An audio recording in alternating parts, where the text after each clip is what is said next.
News word of a terrifying scare at 30,000 feet. A pilot had a kind of deranged breakdown. On a JetBlue flight headed from New York to Las Vegas, the pilot started screaming about bombs, Al-Qaeda, and telling passengers to say their prayers. And what happened next was an all-American story of courage and quick thinking. Here's ABC's national affairs correspondent Jim Avila. A chaotic scene aboard JetBlue Flight 191, 3 hours into a trip from New York to Las Vegas. Passengers in the aisle, holding down not an unruly passenger, but the captain of the plane. In the cockpit, his co-pilot radioing an emergency, asking for an unscheduled immediate landing in Amarillo, Texas. Amarillo, JetBlue 191, emergency. Well, can you give me a more specific nature of this medical emergency so I can pass it on to the ambulance crew? Sources tell ABC News the captain, identified as Clayton Osborne of Georgia, was not at the controls, but began acting erratically, flipping switches in the cockpit and appearing confused. His co-pilot tricked him into going to the passenger compartment to check something out, and then locked the door, changing the security code behind him. The one that should have all the credit is the co-pilot that was there. He changed the code on the door. He didn't let him back in. A third JetBlue pilot, off duty and riding as a passenger, slipped into the cockpit to help with the controls.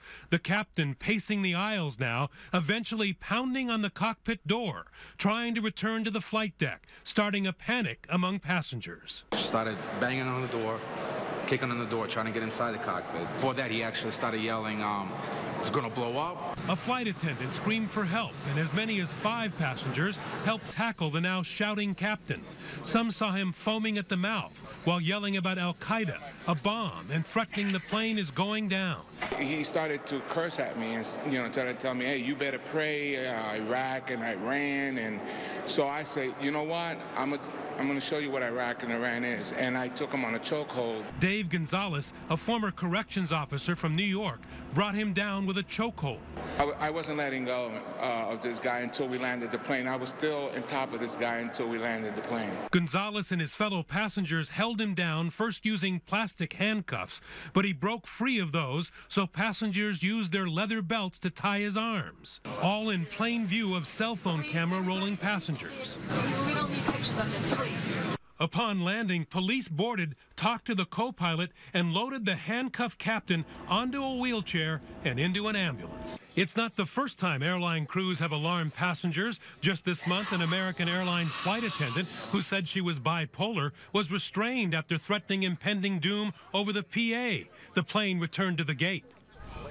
Captain Osborne's Facebook page says he has been a JetBlue pilot and trainer since the year 2000, a commercial pilot since 1989.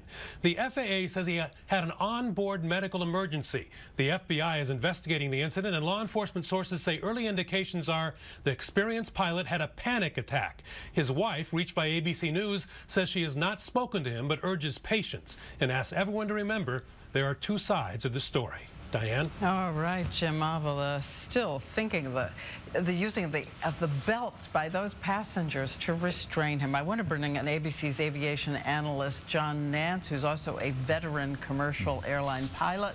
So, John, what do you think of the quick thinking of this co-pilot?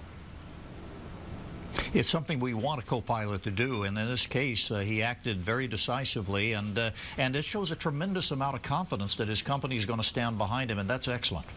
And tell me about this screening, because we think back to the flight attendant, now the pilot. What kind of psychological screening is there, and does it work?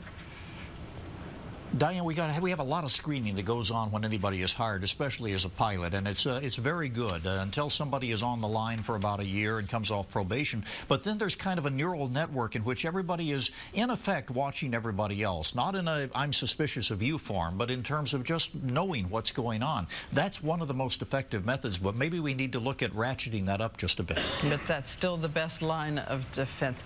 I keep remembering that some pilots are trained to carry guns in the cockpit. Does that give you second thought about this? No, not at all. And I'll tell you why. Not only do they go through yet another series of screenings, but there's also a lethal weapon in the cockpit. It's called a fire axe, and it's there for either pilot. So really, a presence or absence of a gun is not a material thing. Well, we will be learning a lot more about this in the days to come. Two sides to every story, his wife said. Thank you, John Nance, for weighing in tonight. And now from the high drama, 30,000 feet up, to the drama here on the ground at the Supreme Court, as today 9 justices started to probe, challenge